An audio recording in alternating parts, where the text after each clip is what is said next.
Écoutez le monde vétérinaire autrement sur Veto Micro, un podcast produit par Thémavet. Bonjour, je suis Sophie Wilforn, vétote multicasquette, et je me suis fixée comme mission l'amélioration du quotidien des vétérinaires. Et moi, je suis Marine Slove, vétérinaire touche-à-tout, journaliste, consultante et cofondatrice de VetoJob. Bienvenue sur le podcast qui rend la parole aux vétérinaires. Grâce à ce média, nous pouvons enfin livrer notre regard sur la profession. Un regard qui nous est propre, même s'il diffère parfois de la version idéalisée bien ancrée dans l'imaginaire collectif. Vous entendrez ici des consoeurs et confrères, praticiens ou non, se confier sur une tranche de leur existence et interroger leur quotidien de vétérinaire. Nous avons voulu ici nous raconter tels que nous sommes, parler de notre rapport au métier bien sûr, mais aussi et avant tout de notre rapport à la vie. Ici, pas de tabou, pas de langue de bois et surtout pas de culpabilité. Vous êtes ici chez nous, mais surtout, vous êtes ici chez vous. Belle écoute. Bonjour à toutes et à tous. Aujourd'hui, j'ai la joie d'accueillir Floriane Lanord-Dufresne sur Veto Micro. Bonjour Floriane. Bonjour Marine. Alors merci de m'accueillir chez toi. C'est vraiment sympa, je suis ravie d'être ici et c'est vrai que ça ressemble à l'idée que je m'en étais fait dans la sobriété. Alors la coutume de ce podcast, c'est de présenter l'invité, donc je vais m'y employer. Toi, Floriane, tu es sortie d'Alfort en 2012. Tu as prolongé ton cursus par un internat en équine entre Alfort et le Siral. Ensuite, tu as travaillé dans 3 cliniques, toujours en canine équine. Et aujourd'hui, tu travailles depuis un peu plus de 2 ans dans le Grand Est, pas très loin de Troyes. Alors, on va déflorer le sujet de cet épisode. Avec toi, on va parler d'écologie parce que tu es passionnée par les problématiques environnementales au sens large, mais surtout par l'impact de notre profession sur l'environnement et la santé. D'ailleurs, tu es présidente d'EcoVeto aujourd'hui, même si on en parlera, je pense que vous êtes sur un changement un petit peu de système, tu nous expliqueras ça. Et quand on a préparé ensemble cette interview, tu m'as dit « Je sais que c'est un sujet super clivant et moi, je suis pas là pour me poser en donneuse de leçons, mais plutôt pour essayer d'éveiller un peu les consciences et de trouver un début de solution. » Donc voilà, je dis ça en préambule parce qu'à tous les auditeurs qui auraient envie de s'enfuir parce que c'est un sujet qui peut leur faire peur au niveau des injonctions, et bien surtout restez parce qu'on va faire en sorte que cet échange soit constructif et pas culpabilisant. Enfin, si tu es d'accord avec moi. Tout à fait, ça me parle. Impeccable. On y va, Floriane ? On y va. Alors, on pose toujours cette question-là au début. Comment débute ton aventure vétérinaire ? Comment tu as envie et tu deviens vétérinaire ? Donc rien de très original. Je montais à cheval, beaucoup, comme beaucoup d'entre nous, et j'étais assez douée à l'école. Donc à la fin de mes études, j'hésitais entre travailler dans le monde du cheval. Je voulais peut-être rentrer à Saulmur ou alors continuer mes études. Et c'est mon prof de maths qui a dit à mon père à une réunion parents-prof, il faut que Floriane aille en prépa. Mais lui, il entendait prépa maths. Et moi, je me suis dit, si Floriane peut aller en prépa, elle peut aller en prépa bio et elle peut devenir vétérinaire. Et c'est comme ça que je me suis engouffrée dans les écoles dans la prépa. Mais c'est quelque chose auquel tu avais pensé avant d'être vétérinaire ? Oui, c'est vrai que depuis que j'étais petite, en fait, quand on me demandait ce que je voulais faire, je mettais vétérinaire ou expert comptable, parce que mon père voulait que je sois expert comptable. J'ai jamais trop compris pourquoi. Mais tu l'écrivais quand même. Je l'écrivais quand même, oui, pour faire plaisir à mes parents, comme quoi. Et non, ça a toujours été. Je voyais que ça. J'ai toujours vu que ça. Et j'étais contente. Enfin, j'ai toujours eu, comme beaucoup de vétos, un peu le syndrome de l'imposteur entre guillemets. J'étais persuadée que j'aurais pas les capacités. En seconde, j'ai pris option économique et sociale parce que je pensais que j'aurais pas les capacités pour aller en S, alors qu'il y avait tout pour. Et jusqu'en terminale, je savais pas du tout si j'aurais les compétences pour y aller ou pas. Et c'est vraiment ce prof qui m'a dit, mais il faut y aller en prépa maths. Mais il sait pas ce qu'il a enclenché parce que derrière, c'est vrai que j'avais les capacités pour aller en prépa maths, mais c'est vrai que la bio, c'était pas du tout mon truc. Mais c'est pas grave, j'ai réussi. Je faisais partie de ces gens que les gens détestaient en prépa parce que j'ai eu mon concours grâce aux maths, à la physique chimie, enfin toutes les matières très scientifiques. C'est ça, où les gens disaient oui, non, c'est pas normal pour être véto, faut être bon en bio, c'est pas normal qu'on sélectionne sur les maths. Je crois pas que je fasse une moins bonne véto parce que j'étais bonne en maths et pas en bio. Donc tu arrives à l'école d'Alfort, pourquoi tu choisis Alfort ? Pour mon petit copain de l'époque. Pour pas trop t'en éloigner. C'est ça, ouais. Il était parisien, donc c'était bien de rester à Paris. Mais en fait, j'étais persuadée que j'aurais pas Paris. Je pensais que j'aurais Toulouse. Donc j'avais tout préparé pour emmener mon cheval à Toulouse. Puis j'ai eu Paris. Puis là, j'ai regardé les pensions qu'il y avait autour et ça allait pas du tout. Toujours ce syndrome de l'imposteur, finalement. C'est ça. Ouais, j'étais persuadée que j'aurais pas Alfort. Je crois que j'ai été une des dernières à être prise à Alfort de ma promo, mais j'ai eu Alfort. Et comment ça se passe, l'école? Tu t'attendais à ça? C'est quelque chose qui te plaît? C'est des années dont tu gardes un bon souvenir? Ouais, c'est des années où je garde un super bon souvenir. C'est très bien. Je suis contente que les études aient duré 5 ans parce que j'étais quelqu'un d'assez timide et d'introverti et ça m'a laissé le temps de m'accoutumer. Ouais, et de prendre confiance en moi et puis d'apprendre un petit peu à m'amuser. Donc c'était bien que ça dure aussi longtemps. C'est pour ça que de continuer en internat, c'était sympa aussi. Et est-ce que déjà à l'école, il y a une conscience écologique chez toi ou peut-être qui vient de ton éducation ou ta culture familiale? Alors, j'ai été déjà assez préoccupée par ces problématiques. Chez moi, on mangeait bio, on soignait par les plantes un petit peu, donc c'était déjà quelque chose qu'il y avait dans ma culture. En prépa, j'ai été encore très éveillée à tout ça. C'est une période, la prépa, moi je l'ai trouvée hyper riche. Il y avait beaucoup de personnalités différentes, des points de vue. Enfin, il y avait une vraie richesse en fait dans les personnes que j'ai rencontrées en prépa, avec des discussions assez profondes et questionnantes sur l'environnement. Donc jusqu'à la prépa, je me posais beaucoup de questions. D'ailleurs, entre la première année et la deuxième année de prépa, j'ai quand même lu le pavé Le Monde selon Monsanto sur la plage. C'était un peu bizarre. Oui. Et le pavé est énorme, hein. Pour ceux qui le connaissent pas, il est gros, mais c'est parce que c'était vraiment des préoccupations que j'avais à cette époque-là. Et en école, ça s'est complètement éteint. J'ai l'impression alors c'est un peu comme un formatage. Je suis rentrée dans le grand moule des vétérinaires. En fait, il fallait, je sais pas si c'est une injonction, il faut penser d'une certaine manière. Mais je vois exactement ce que tu veux dire. C'est une culture en fait qu'on apprend pour rentrer dans une grande famille. Ça a plein de choses, ça a plein de côtés bénéfiques en fait. Mais c'est vrai qu'en fait j'ai l'impression d'avoir un peu oublié mon esprit critique, d'être rentrée. Je me souviens être allée visiter des élevages ou des abattoirs en me disant bah oui c'est normal, c'est comme ça qu'il faut que ce soit fait. Et en fait là je suis retournée parce que là où je pratique il y a un tout petit peu de rural. Et là je suis retournée dans des élevages et bon je sais qu'il y a des gens qui vont dire que je suis que de toute manière c'est ça la vie, mais pas forcément. Enfin moi je pense qu'il y a d'autres manières de faire. Non, je suis allée voir un élevage laitier là où c'était un petit veau. Je sais pas, ça m'a un peu retourné. Je me suis dit mais il est tiré à sa mère dès le début comme ça, moi ça me parle plus du tout. Alors qu'à l'époque, je le critiquais absolument pas. Donc tu es en train d'expliquer qu'il y a une forme de pensée un peu conventionnelle qui s'instaure implicitement à l'école, dont on s'aperçoit pas, qui est inconsciente, et que finalement tu as l'impression que cet éveil un peu, ce sens critique que tu avais avant, il s'éteint quelque peu pendant ces 5 années d'études. Ouais. Vraiment la volonté de rentrer dans le grand monde des scientifiques vétérinaires et de devenir un bon vétérinaire, et ça passait. Moi, quand je suis rentrée à l'école, j'étais persuadée que je voulais concilier en fait les médecines complémentaires qui étaient très présentes en fait dans mon enfance, parce que j'allais tout le temps voir l'ostéopathe. On avait une amie qui était un peu naturopathe, donc forcément j'ai été éduquée un peu à ça, et je m'étais dit je vais être vétérinaire pour concilier ça et faire quelque chose de scientifique et de sérieux. Et en école, je suis ressortie en me disant non, les médecines complémentaires c'est vraiment nul quoi, c'est du charlatan. Enfin, c'est les charlatans. Et maintenant, j'ai un DU en phytoaromathérapie quelques années après, c'est revenu. Et du coup, tout à l'heure, tu parlais de l'internat, du fait que tu es prolongée par un internat. Pourquoi tu fais ce choix? Déjà de partir en équine, c'était pas au début, j'avais pas franchement envie d'y aller. Et finalement, c'est une copine qui m'a dit viens, mais en fait, on pourra jamais soigner les chevaux si on fait pas de 5A équine. Donc c'est comme ça que déjà on est allé en 5A équine, et après en 5A équine on s'est rendu compte qu'en fait on pourrait pas soigner les chevaux bien si on faisait pas un internat. Enfin c'était encore une volonté de pas arriver sur le terrain et d'être trop nul en quelque sorte. Donc à l'époque moi j'avais vraiment l'impression que si je passais pas par la case internat, j'allais pas être assez compétente sur le terrain et que je pourrais pas soigner correctement.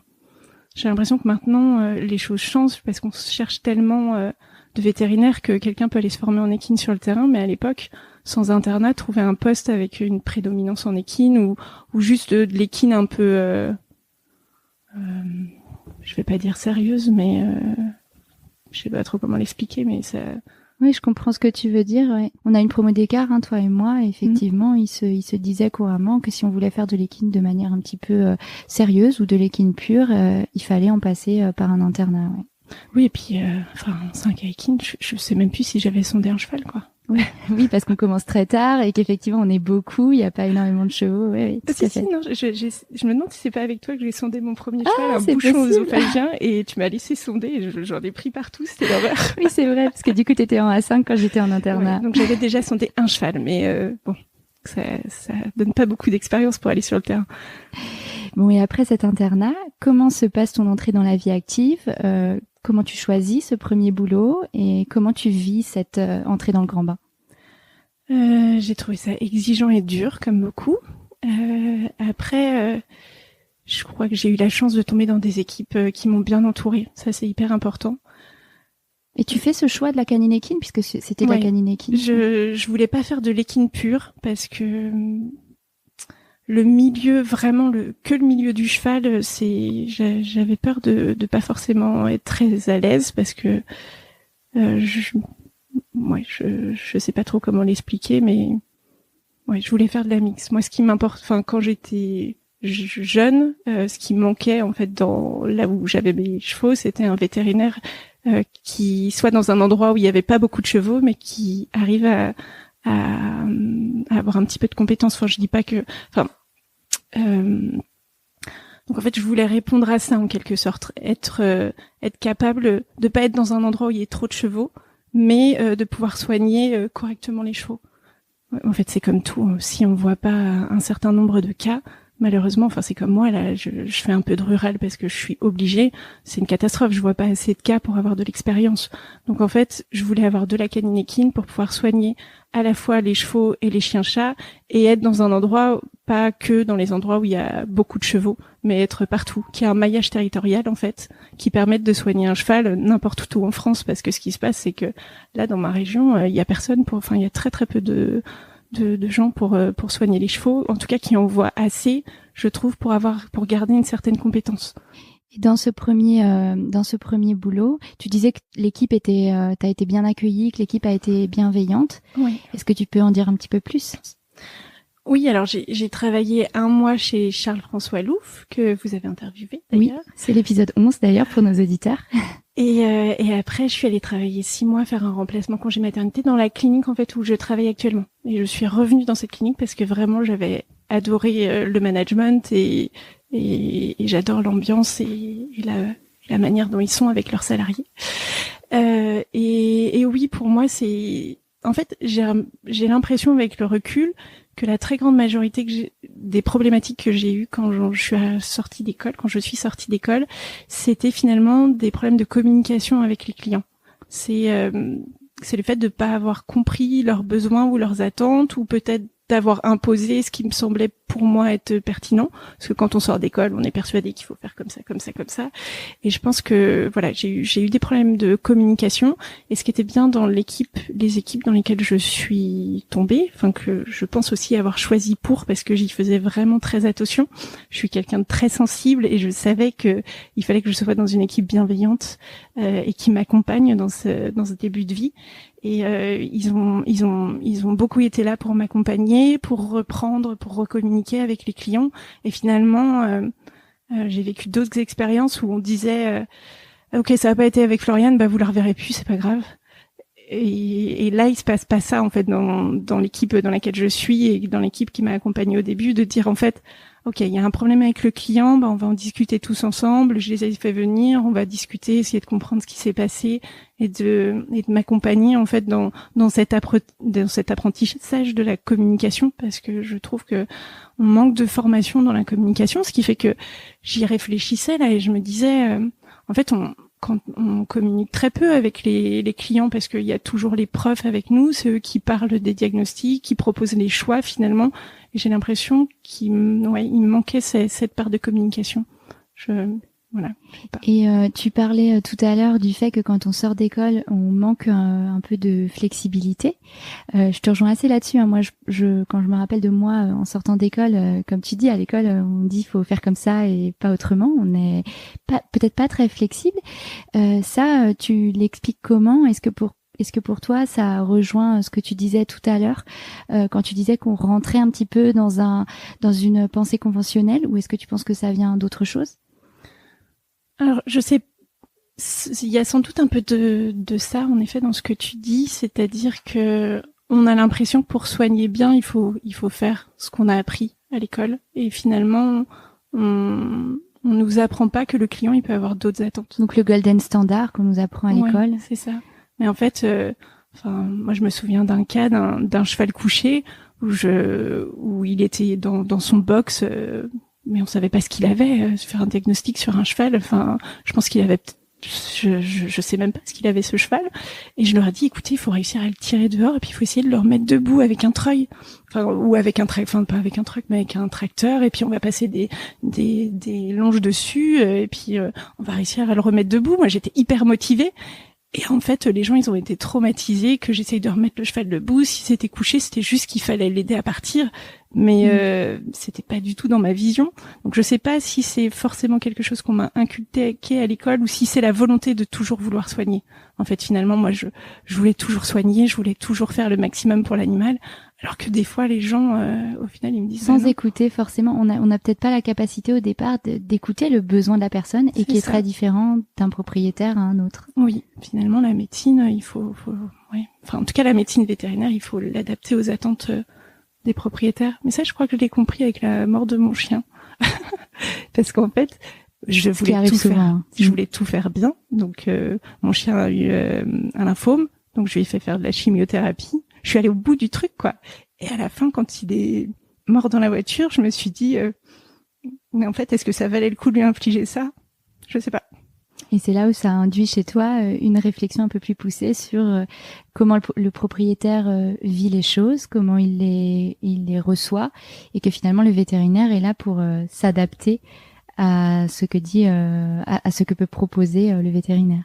Ouais, c'est exactement ça. Et ce qui fait que maintenant, je suis beaucoup plus consciente de ça, et avec mes clients, je pense que je suis très communicante. Je leur demande vraiment ce qu'ils veulent. J'essaye vraiment de comprendre leurs besoins. Et s'il y a bien un truc que je reçois quand même très fréquemment, c'est des remerciements de la part des gens qui me disent merci de nous avoir écoutés, merci vous êtes gentils, vous expliquez bien, parce que c'est vraiment important maintenant pour moi que les gens ils sortent de ma consultation et qu'ils aient tout compris. Et c'est vraiment le truc le plus important. Et maintenant qu'il y a ça, j'ai quand même beaucoup moins de soucis. J'en ai encore, comme tout le monde, mais j'ai moins de problèmes de communication maintenant. Alors ce que j'entends là, c'est que très tôt dans ton parcours, il y a toute une réflexion qui s'enclenche sur la manière dont tu vas soigner les animaux, gérer la communication avec les clients. Et à quel moment de ton parcours revient cette prise de conscience écologique qui était déjà initialement présente en toi? Ça arrive avec ma première grossesse. Donc en 2017, je tombe enceinte. Et là, je me dis, il faut le meilleur pour mon enfant. Et pour moi, le meilleur pour mon enfant, c'est me réintéresser à la santé environnementale, donc l'impact de la pollution, en fait, sur la santé de l'homme. Et ça arrive dès le début de ta grossesse, ou ça se fait chemin faisant? Non, dès le début. Donc, je commence à me dire, il faut que je consomme bio. Il faut que je fasse attention à tous les perturbateurs endocriniens qui nous entourent. Donc, au début, c'est plus axé santé du bébé. Oui, c'est santé du bébé. C'est santé, et c'est santé environnementale. C'est quelque chose qui me tient très très à cœur. En tout cas maintenant. Et donc j'ai commencé à m'intéresser à tous les perturbateurs endocriniens qu'on a autour de nous. Donc je me suis intéressée au plastique. Et autour de nous, on avait il y avait la mouvance zéro déchet qui commençait à arriver avec la famille zéro déchet, Bea Johnson qui sortait son livre. On avait des copains qui s'engageaient là-dedans, donc naturellement on allait voir des confs, j'ai lu des livres parce que j'avais du temps en congé maternité, et donc je me suis engagée dans le zéro déchet. En même temps, donc je suis retournée dans les magasins bio, et puis après, j'ai commencé à me questionné sur les produits de saison, forcément, qui ont plus de vitamines, donc c'était mieux pour mon bébé, donc de saison. Et puis après, il y a eu tous les questionnements sur qu'est-ce qu'on va laisser en fait à notre fils plus tard. Et là, on a commencé à se questionner en effet sur le dérèglement climatique. Donc là, c'est plus après la naissance. Ouais, c'est arrivé un petit peu après. Ça s'est fait petit par petit pas. Et juste, je reviens sur la partie grossesse parce que ça m'intéresse de comprendre ton cheminement. Est-ce que toutes ces questions, tu le vis de manière assez pragmatique, tu vas chercher de l'information et du coup, tu t'enrichis de connaissances, ou est-ce qu'il y a une forme d'anxiété dans cette recherche un peu frénétique? Je pense qu'il y a un côté perfectionniste. C'est marrant parce que je suis pas perfectionniste sur tout, mais avec mes enfants, je voulais vraiment le mieux pour eux. Donc, est-ce qu'il y avait de non pas de l'éco-anxiété, mais est-ce qu'il y avait de l'anxiété associée à ça? Sans doute, parce que je me mettais beaucoup de pression déjà à ce moment-là. D'accord. Ça continue après. Comme beaucoup de mamans, je pense. Et du coup, finalement, la maternité, on le sait, on a fait déjà pas mal d'épisodes sur ces thématiques-là, ça change tout, ça change la manière de penser. Effectivement, tu disais ça tout à l'heure et puis tu me l'as dit aussi quand on a préparé cet épisode, j'avais envie de laisser un monde meilleur à mes enfants, même si ça fait cliché. Et je pense qu'effectivement, en tant que parents, on a tous envie de laisser un monde meilleur à nos enfants. Et du coup, cette partie-là, qu'est-ce qu'elle induit chez toi? Tu veux dire à ce moment-là ou plus... À ce moment-là, une fois que tu as ton enfant, tu dis que tu as commencé à réfléchir à toute cette partie plutôt des règlements climatiques, là que ça prend une autre ampleur. Est-ce que tu peux nous en dire un peu davantage sur tes réflexions à ce moment-là? Oui, alors il y a eu pas mal de réflexions donc en parallèle. Donc il y a eu tout ce qui était pollution de l'air, de l'eau, donc tous les produits ménagers qu'on allait utiliser, tous les déchets qu'on allait créer. Il y avait... Donc presque la culpabilité d'avoir un enfant par rapport à l'environnement, ou on n'est pas là-dedans non plus? Non, vraiment pas la culpabilité de mettre un enfant au monde et que lui pollue, enfin en tout cas pas du tout ça, mais vraiment la volonté de se dire mais en fait maintenant que j'ai un enfant, je peux pas laisser les choses aller comme ça. Enfin, je veux qu'il ait un avenir qui ne soit pas compromis par des polluants persistants ou par surtout après c'est la compréhension du dérèglement climatique qui est arrivée un petit peu par la suite, où je me suis dit alors vis-à-vis du dérèglement climatique, il y a des gens qui trouvent que des gens comme moi on est un peu trop extrémistes, mais je pense clairement que les choses vont pas franchement aller très positivement dans le futur, et que d'avoir connaissance de ça et de rien faire pour essayer de les aider à avoir un monde qui sera habitable plus tard, pour moi c'était juste inconcevable. D'accord. Et parallèlement aussi à ça, il y a eu aussi beaucoup de réflexions sur l'éducation bienveillante, la communication non violente, et ça aussi été des grosses portes ouvertes vers d'autres manières de communiquer avec mes clients, avec mon couple, avec mes amis, et même de communiquer sur ces problématiques-là. Et ces sujets se rejoignent évidemment. Tout s'entrecoupe. Complètement. Et quand on a préparé cet épisode, tu m'as parlé d'un autre événement, d'un accident de cheval aussi, qui a eu lieu après, du coup, la naissance de ton premier enfant, et qui a aussi poussé la réflexion un petit peu plus loin. Est-ce que tu peux nous raconter? Ça c'est juste, ça m'a aidé à mettre fin à un dilemme que j'avais. C'est que, en fait, moi je monte à cheval depuis que je suis petite, mais pour faire de la compète. C'est vraiment... oui, t'étais une vraie... Tu faisais pas la balade, quoi. Non, j'adorais la compétition. Et en école, j'ai arrêté parce que ça me plaisait pas d'avoir mon cheval en Île-de-France, enfin dans les conditions dans lesquelles c'était, je voulais pas de ça. Donc là tu parles du logement, le fait qu'il puisse pas sortir au paddock. C'est ça, c'est exactement ça. Donc j'ai repris quand je suis sortie d'école, super contente, je me suis acheté un cheval. Enfin, on avait acheté un cheval pendant mes études, mes parents avaient racheté un cheval. Donc j'ai ramené à Dijon avec moi, j'ai commencé à sortir en compétition, je me suis mise au complet, j'ai découvert le complet. Et en fait, pour moi, monter à cheval. Oui, donc t'étais pas la moitié d'une cavalière. Ouais, après, je suis véto, j'avais pas trop le temps non plus de monter énormément à cheval, donc je faisais ce que je pouvais, et clairement, j'avais pas mon niveau dans le temps. Mais j'étais très contente de ce que je faisais, je m'amusais bien, en plus je découvrais une nouvelle discipline, donc c'était vraiment chouette. Et bon, ma jument, je l'ai elle était un petit peu limitée et j'avais envie d'aller un petit peu plus haut, donc je me suis racheté un jeune cheval qui avait des très belles allures, il était parfait pour faire du complet. Et puis j'ai eu ma prise de conscience environnementale en même temps. Et là, je me suis dit, mais est-ce que ça a du sens finalement de parcourir, de prendre ta voiture, de faire des kilomètres avec ton vent pour aller faire un petit truc là qui dure, bon, ça va en complet, ça dure une journée. Mais je me suis dit, vu la pollution que ça génère, ça va pas le faire. Et en fait, ça a commencé à rentrer en dissonance. Et j'arrivais pas à me dire, mais comment je vais faire avec ce cheval? Est-ce que je continue de sortir en compète ou pas?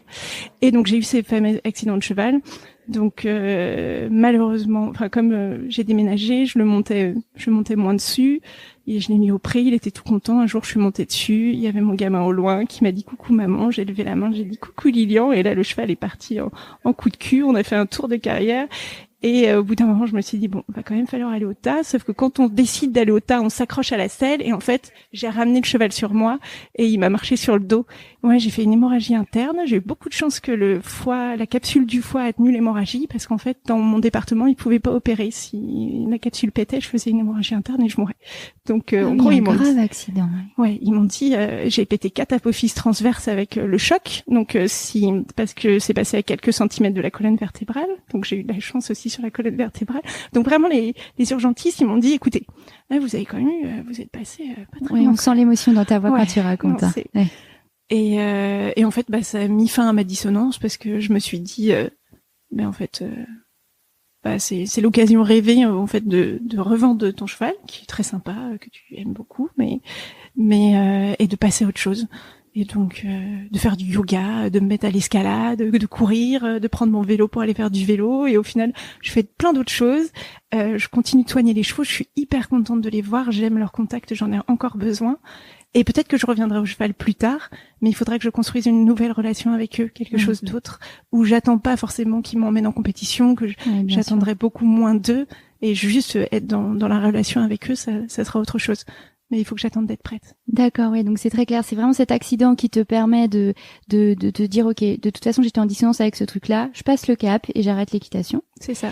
Et ma question, c'est à quel moment ça arrive sur ton terrain professionnel, cette réflexion? Parce que là, on a parlé de la maternité, de tes loisirs, mais je suppose que ça envahit peu à peu toute ta vie et qu'à un moment donné, ça arrive sur le terrain professionnel. Et est-ce que, je vais aller plus loin sur une deuxième question, est-ce qu'à un moment, tu t'es dit que peut-être t'allais quitter Veto parce que c'était trop dissonant, justement?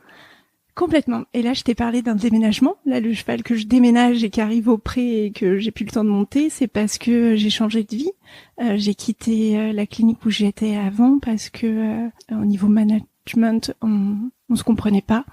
Et moi, c'est moi qui étais peut-être pas adaptée à eux qui étaient pas adaptés à moi. C'était nous ensemble. Et en plus, à ce moment-là, moi, j'avais besoin de me réinventer, de repenser ma pratique. Et c'était pas du tout des préoccupations qu'ils avaient, donc ça pouvait plus fonctionner.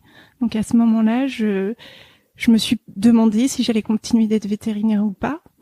Alors c'est l'occasion de parler un petit peu d'écologie. C'est que dans l'écologie, moi, je vois 2 grandes tendances. Il y a ceux qui restent un peu dans le système pour essayer de le faire tendre vers un changement, et il y a ceux qui essayent de réinventer le système parce que il y a beaucoup de penseurs qui pensent que notre système va pas pouvoir continuer comme ça, il faut qu'on réinvente tout.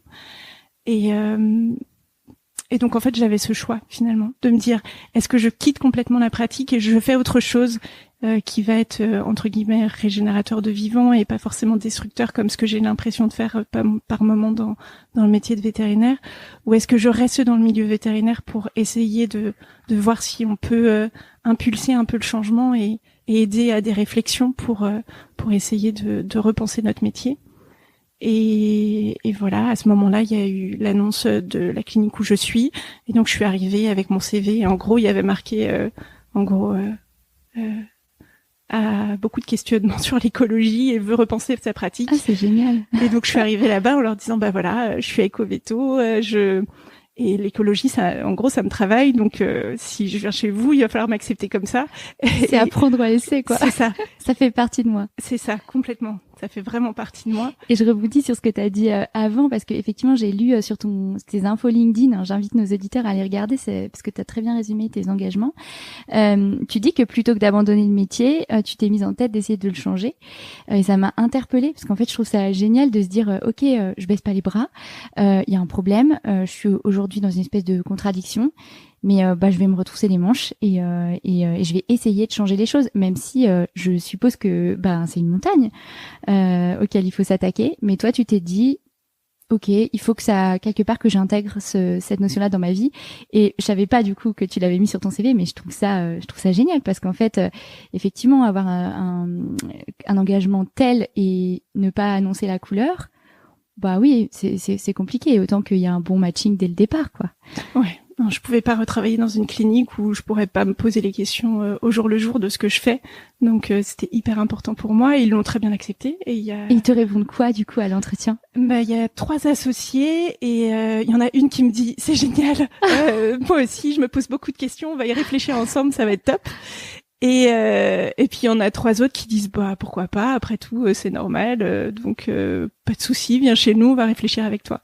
Donc non, c'était cool. Et oui, pour rebondir sur ce que tu dis, c'est vrai qu'en fait je me suis dit mais attends, en fait le métier de vétérinaire, que tu sois là ou pas, il va continuer d'exister. Ça changera rien.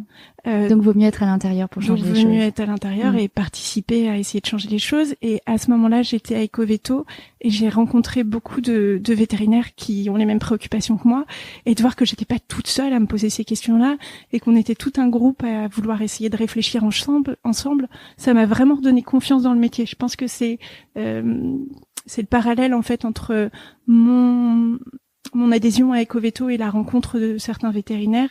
Et ces questionnements qui ont fait que je suis restée dans le milieu vétérinaire. Peut-être que toute seule dans mon coin, si j'avais pas vu les autres, j'aurais peut-être fini par baisser les bras et me dire je m'en vais. Et du coup, vous avez pris, moi ce qui m'intéresse, c'est vraiment de voir par où vous avez pris le sujet, parce qu'en fait il y a des tas de sujets. Comment tu mets en place des choses les unes après les autres? Comment tu réfléchis à ça? Pour moi c'est très flou. Oui, alors en sachant qu'on n'est pas parfait, faut encore qu'on s'améliore, mais c'est vrai qu'avec les équipes on peut pas tout modifier du jour au lendemain. Nous, on a tout de suite vu qu'on avait la même manière de fonctionner sur les seringues.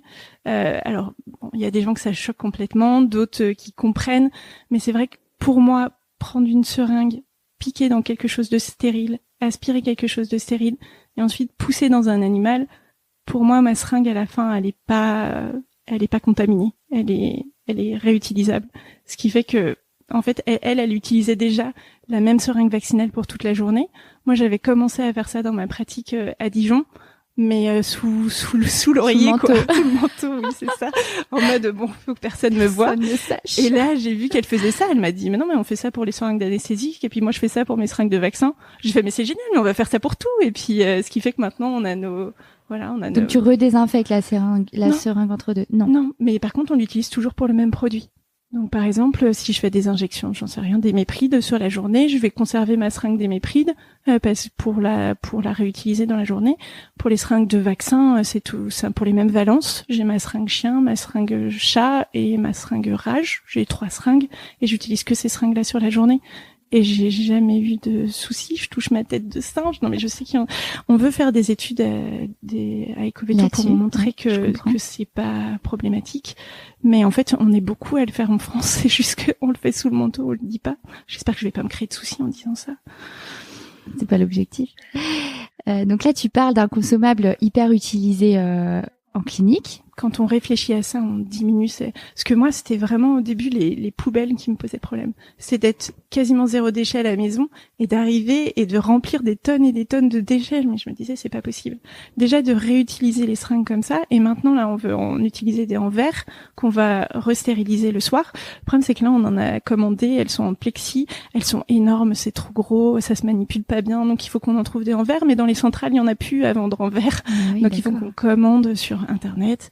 Et moi, je veux pas commander sur Internet. C'est que vous êtes presque amont par rapport à... Enfin, c'est toujours comme ça. C'est l'utilisateur qui fait changer, fait changer les choses. J'espère qu'ils en proposeront bientôt. Mais du coup, vous n'avez pas de solution. Finalement, ce que tu dis là, c'est qu'il n'y a pas de solution aujourd'hui pour où on a étudié quelque chose qui soit plus écologique et toujours autant pratique pour le praticien, quoi. En tout cas, en seringue vraiment réutilisable, non. Après, réutiliser sa seringue en plastique, ça se fait quand même hyper bien. Et je vois pas de frein à le mettre en place. Ça fait un frein psychologique parce qu'on a été conditionné pour le faire de cette manière-là. Mais pour moi, s'il n'y a pas de contamination avec du sang, ou si on n'aspire pas et qu'on va pas aspirer quelque chose, je vois pas de contre-indication à réutiliser ma seringue, et ça enlève tellement de déchets que ça change beaucoup de choses. Après voilà, on s'est questionné. De toute manière, là où j'étais, ils avaient pas d'alaise, ils ont jamais utilisé d'alaise en plastique. Ça d'autres consommables qui sont très polluants. Ouais. Là, j'ai fait faire des petits champs lavables, donc on a des petits champs lavables. On a juste un problème sur la petite stérilisation, mais après on s'est mis, voilà, on se met au champ lavable. Ensuite là, on a un compost, donc on essaie de composter les litières, et puis on avance petit à petit. Et puis on a revu aussi tous les protocoles d'hygiène. Désinfection, ouais. Ça t'en parle dans ton article que je vous invite à lire, qui s'appelle Vétérinaire et éco-responsabilité, l'inconcevable paradoxe, et qui est en ligne sur Thémavet. Il y a pas mal d'infos là-dessus, mais du coup je veux bien que tu nous réexpliques. Non, ce que je voulais dire, c'est que mon frein, c'était la femme de ménage. Parce qu'en fait, je veux surtout pas que ça lui crée du travail en plus. Bien sûr. Donc vraiment, j'ai discuté avec elle, on a choisi les produits ensemble, je lui ai rien imposé, on a vu ce qu'elle voulait bien essayer, on a pris des trucs à l'essai pour essayer de s'améliorer. Et ce qui est intéressant aussi, c'est, dans ma clinique, moi, il n'y a jamais eu d'alaise jetable. Donc, on a beaucoup de machines à laver à faire tourner. Donc, on a besoin de plus de femmes de ménage, entre guillemets. Mais c'est hyper bénéfique parce que nous, on a 2 femmes de ménage une le matin, une l'après-midi. Et en fait, elles sont là en permanence, elles sont toujours là, elles nous donnent des coups de main, elles repassent des coups dans les salles. S'il faut tenir un animal ou aider à apporter un fil, elles nous aident. Et elles sont vraiment elles sont intégrées en fait dans l'équipe. Parce que tu leur as expliqué, peut-être aussi, parce que tu as donné une espèce de vision. Tout ça. Ça y était déjà avant, et c'est quelque chose que j'aimais beaucoup, c'est de se dire, elles font partie de l'équipe, elles sont pas là le soir ou le matin à des horaires impossibles, parce que faut pas s'étonner que personne veut venir qu'on trouve pas de femmes de ménage compétentes quand on leur demande de venir le soir à 19h30 et le matin à 4 du mat, quoi. Enfin, je veux dire, pour elles, c'est pas une vie, elles ont des enfants, elles ont une famille. Au moins, là, nous, elles sont avec nous, et puis, moi, j'aime le fait qu'elles soient intégrées à notre équipe. Et le fait qu'elles soient intégrées à l'équipe, ça permet de discuter avec elles et d'instaurer, là, ce que je viens de t'expliquer, et de choisir avec elle les produits et d'essayer d'améliorer. Ça va bien au-delà de l'écologie, ta vision de l'entreprise vétérinaire. Mais ça, c'était déjà dans la clinique que j'ai rejoint. Mais ça m'avait marqué. Je m'étais dit, c'est une autre manière de voir un employé quelque part. Et ça, je l'ai ressenti aussi en tant que salarié. Il y a des cliniques où on est un salarié pour faire une tâche quelque part. Avant, je devais faire les urgences, j'étais là pour faire les urgences. Si j'avais envie d'évoluer et de faire autre chose que les urgences, non, ton passé les urgences. Point. Et il y a des endroits où vraiment on pose la question, comment est-ce qu'on va faire pour te garder dans l'équipe? Qu'est-ce que tu veux faire? Est-ce que tu veux faire des formations? Comment on va faire pour t'épanouir et que tu as envie de rester avec nous? Et ça, cette dimension, c'est hyper important pour moi. Il y a 2 autres points que t'as pas abordés, dont tu parles dans l'article aussi. C'est la partie voiture, enfin tu l'as un peu évoqué tout à l'heure, donc faire des kilomètres, et les médicaments, les molécules. Est-ce que tu peux nous en dire un peu plus aussi? Alors les molécules, c'est pour ça que j'ai passé un DU en phytoaroma, pour essayer de voir s'il y avait possibilité d'essayer de changer quelques pratiques et de voir ce que pouvait nous offrir l'aroma et la phytothérapie. Et c'est hyper intéressant, il y a beaucoup de choses. Après, il y a un replay chez Ecoveto qui est hyper intéressant de Pierre May sur la phytothérapie et l'aromathérapie éco-responsable, parce qu'en fait, il y a beaucoup de plantes qu'on utilise qui viennent de l'autre bout de la planète, où on détruit des écosystèmes, où ce sont des plantes protégées qui sont complètement massacrées, comme l'arpagophytum, c'est pas du tout connu, mais ça pousse qu'à un seul endroit en Afrique, sur des hauts plateaux en altitude. C'est une plante qui est complètement surexploitée. Bah oui, parce qu'il y en a à tire-larigot dans les compléments alimentaires pour chevaux, pour les problèmes articulaires. Ouais, et même pour les chiens-chats, pour les humains, pour tout le monde. Mais en fait, tout le monde la veut, et ça devient trop. Donc en fait, faut essayer de choisir autrement. Il y a d'autres plantes qu'on peut utiliser plus localement. Et pour ça, Pierre a fait une présentation, mais ça vient d'un livre d'une médecin en humaine qui justement parle de toutes les plantes qu'il faut essayer d'éviter et de protéger. Je crois qu'il y a il y en a une liste faramineuse, donc il faut s'amuser faut s'amuser. Non, regardez le replay et on est en train de faire une fiche, une fiche pratico-pratique de toutes les plantes à essayer de préserver un petit peu. On mettra tout ça dans les liens en commentaire pour nos auditeurs. Oui, et donc il y a eu ça, et puis il y a le fait de bien optimiser les plaquettes. Moi, j'essaye d'avoir le moins de reste en fait sur quand je prescris, c'est-à-dire que s'il faut que je fasse pas une injection parce que ça va me permettre d'optimiser ma plaquette, mais j'ai arrêté de me dire il faut absolument faire son antibiotique en injectable de début de plaie. Non, il va commencer ses antibiotiques, en plus je vais le donner avec le propriétaire, comme ça il va voir comment je fais, il va se rassurer sur le fait que c'est possible avec son animal, on va parler de comment est-ce qu'il fait, et puis ça permet d'avoir une meilleure observance aussi, d'aller au bout de la plaquette, de leur dire c'est toute la plaquette, ça s'arrêtera à la fin, si en reste c'est que vous avez oublié un comprimé. Donc j'essaye aussi de vraiment optimiser ce que je prescris pour pas que ça finisse dans la poubelle et que ça ait utilisé de l'énergie, que ça a été fabriqué à l'autre bout de la planète pour qu'au final on le gâche. C'est important. C'est comme le gâchis alimentaire. Et sur la partie transport et kilomètres? Ouais, alors ça c'est le plus dur. Donc moi dans ma vie personnelle, on prend quasiment plus la voiture, même que du vélo. Que du vélo. Même nos vacances maintenant c'est à vélo, et ça au début, juste pour dire aux auditeurs, au début moi ça me paraissait complètement inconcevable. Moi mon mari quand il m'a dit on va arrêter la voiture, j'ai dit what, on va se retrouver sous la flotte là, il fait froid, il neige à Dijon, il y a du brouillard et tout, t'es sûr? J'étais en mode non quoi. Et pourtant la clinique elle était à 1,5 km de chez moi quoi, et j'avais l'habitude de prendre ma voiture et c'était un réflexe. Et au début, on le prend pour les petits trajets, puis après pour les plus grands. Et puis au final, après, j'allais voir mes chevaux hospitalisés à vélo. Je prenais mon petit vélo, j'allais à ma clinique voir mes chevaux hospitalisés. Après, j'allais voir ceux des chiens-chats avec ma petite clinique. J'allais faire mes consultes en chien-chat avec mon petit vélo à la clinique. Et ça a été le début de la réflexion. Mais ce qui est sûr, c'est que on peut pas demander à quelqu'un qui va soigner des chevaux ou des vaches d'y aller à vélo. J'y réfléchis. Autant dans des villes, et il y en a qui le font, consulter à vélo, ça se fait hyper bien et c'est très intelligent. Par contre, c'est vrai que pour aller voir les vaches, et les chevaux, c'est compliqué. Après, il y a toute une optimisation dans les déplacements. Moi, ce qui me dérangeait beaucoup, c'est que là où j'étais, le client était un petit peu roi. Donc, s'il voulait son vaccin, qu'il était à 60 bornes, qu'il était tout seul et qu'il voulait son vaccin ce jour-là, amen, on y va. Le client, il est roi. Maintenant, j'ai envie de dire non. Et puis, nous, là, dans la clinique où je suis, ce qui est bien, c'est que la conjoncture va en ma faveur. On est tellement débordés que le mec qui est à 60 km, on n'y va pas. On lui dit non, c'est pas possible. Mais s'il est à 20 km, on lui dit oui, mais par contre, on va grouper avec celui-là qui est là ce jour-là, celui-là, et puis on se fait une espèce de petite tournée. Et je fais plus des allers-retours. Des fois, je prenais la voiture, l'autoroute, je roule pendant une demi-heure, je vais vacciner un cheval et je repars dans l'autre sens. Écologiquement, ça n'avait aucun sens. Moi, Donc, ce que tu es en train de dire, c'est qu'en fait, pour les vétos équins et les vétos ruraux, on ne peut pas s'affranchir de la voiture, mais que par contre, on peut réfléchir à une organisation qui permet d'optimiser les déplacements et finalement de réduire l'impact environnemental. Ouais. Je suppose aussi qu'on peut choisir un modèle de voiture peut-être aussi un peu plus adapté, où aujourd'hui c'est quand même compliqué.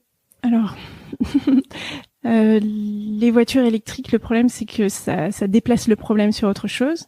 Ça déplace les problèmes sur la gestion des batteries. La gestion des batteries et surtout les ressources qu'il faut en certains minéraux en fait pour les fabriquer. Si on prend, j'encourage les gens à écouter Aurore Stéphan qui fait partie de Systex. Elle est elle a fait une super interview sur Thinkerview, qui est un média un petit peu indépendant, qui est sympa. Et dedans, elle explique que notre transition écologique telle qu'elle est décrite en France, pour essayer de passer au tout électrique, on va consommer 20% du cuivre mondial. Juste nous, 20%. Il va rester quoi aux autres? Et quand on voit en plus les désastres écologiques que c'est d'aller faire de l'extraction minière et les accidents qu'il y a, est-ce que ça impacte sur les populations locales et sur l'environnement en termes de déchets qui vont perdurer pendant des dizaines et des centaines d'années dans l'environnement et c'est des catastrophes pour l'environnement, je pense que, pour la biodiversité. Pour moi, c'est pas la solution en fait de penser que l'électrique va entre guillemets nous sortir de la panade. C'est surtout que là, on voit les problématiques d'approvisionnement en énergie qu'on a à l'heure actuelle en France et en Europe. Ça va pas être aussi simple que ça de passer au tout électrique.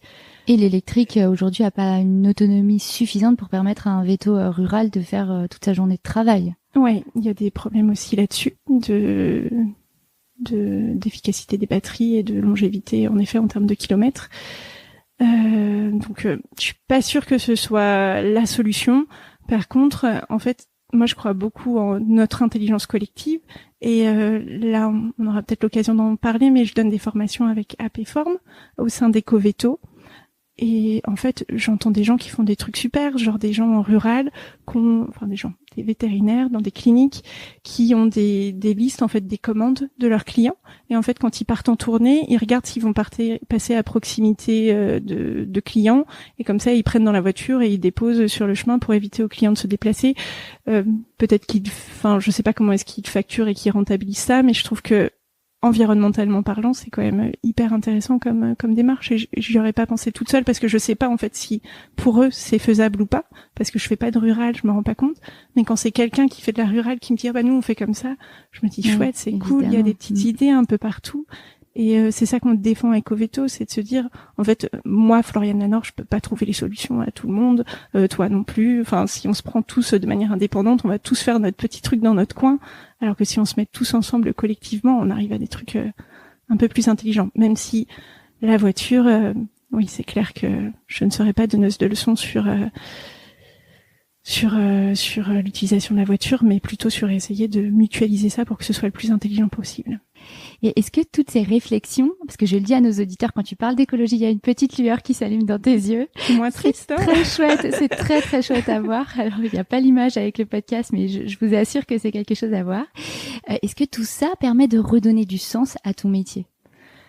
Complètement. Ce qui est rigolo, c'est que, alors, pour ceux qui connaissent la courbe du deuil, on en parle beaucoup dans l'éco-anxiété, c'est-à-dire que quand on a une prise de conscience environnementale, on passe par un moment où on se dit mais on est foutu, on n'arrivera à rien, c'est foutu, ouais. L'homme est con, il est débile, on n'arrivera jamais à rien. Et heureusement, après, en général, il y a une phase d'acceptation, de se dire en fait le monde est comme ça, moi en tant que personne, je le changerai pas, il faut que j'accepte ce qu'il est. Et au début, quand on m'a dit, il va falloir accepter, je me suis dit, mais j'accepterai jamais, qu'est-ce que c'est que cette histoire?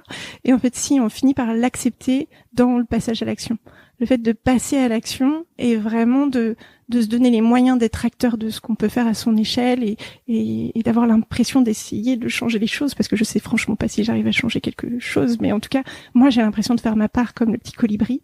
Et de passer à cette étape-là, ça fait aller beaucoup mieux. Alors des fois on a des petites fluctuations quand on regarde l'actualité, des fois ça fait un petit peu peur, mais on est quand même beaucoup plus haut que la période là que je t'ai décrit, où j'ai déménagé, où j'ai changé de clinique, tout ça c'était une période où c'était psychologiquement c'était un petit peu dur, et maintenant je me sens beaucoup plus en face, je me sens bien dans mes bottes, et vétérinaire ça me reparle. Après je pense vraiment que notre métier doit se réinventer en profondeur pour correspondre aux attentes, parce que là on est très très très très loin du compte, mais j'ai l'impression c'est un peu non, je veux pas être prétentieuse de dire ça, mais en tout cas j'ai l'impression d'essayer de faire ma part pour qu'il bouge un petit peu. Donc un de tes moyens de passer à l'action, justement, tu le fais par le biais d'EcoVeto. Donc est-ce que tu peux nous parler de l'association, des actions que vous menez, et de tout ce que tu jugeras intéressant pour nos auditeurs? Ouais, donc comme je t'ai dit, EcoVeto, pour moi, ça a été une vraie révélation de trouver d'autres vétérinaires qui réfléchissaient à ces thématiques-là, de me sentir moins seule. Et donc, il y a plusieurs choses qu'on fait à EcoVeto. Il y a toute une partie qui est vraiment axée sur les bonnes pratiques, c'est-à-dire ce que je te décrivais, comment est-ce qu'on va réussir à mettre en place cette intelligence collective dans la profession. Chacun a ses petites idées, et finalement, quand on se met ensemble, 1 + 1 = pas 2, 1 + 1 = 3, c'est la définition entre guillemets de l'intelligence collective, de se dire que tous ensemble on va réussir à s'améliorer. Et dans ces bonnes pratiques-là, des fois il y a besoin de recherche bibliographique pour étayer ce qu'on fait. Par exemple, sur les changements de pratiques dans l'hygiène, au début, moi, quand je me suis dit il va falloir que je me passe des ammonium quaternaire parce que je veux pas de ça dans ma pratique, je me suis dit oui, mais je vais le remplacer par quoi? En école, on n'a aucune formation sur l'hygiène. Tout ce qu'on nous apprend, c'est à pchiter et à pas trop réfléchir à ce qu'on pchite. Et je me suis dit, mais merde, je vais trouver les infos où? Et donc, on est allé faire de la biblio. Et maintenant, cette biblio, on la donne aux adhérents, on la donne à ceux qui font des formations pour dire, mais en fait, voilà, là, comme ça, vous avez le droit de changer vos pratiques et c'est démontré. Donc, il y a toute une partie de recherche bibliographique aussi. Et je te parlais là des expériences sur les seringues. Il faut absolument qu'on arrive à trouver quelqu'un qui veut faire une thèse ou une école qui serait motivée pour essayer de regarder cette pratique-là, pour essayer vraiment d'avoir une démonstration scientifique de ce qu'on fait. Donc, il y a toute cette partie-là vraiment pratique veto et ensemble, on réfléchit collectivement. Et l'autre partie éco-veto, c'est d'engager les parties prenantes. Parce que là, je te parle beaucoup de pollution. Et encore, je t'ai pas parlé de mes antiparasitaires. Mais beaucoup, ça c'est surtout la pollution de l'eau. Ce qui nous inquiète aussi à éco-veto, bien sûr, c'est les dérèglements climatiques.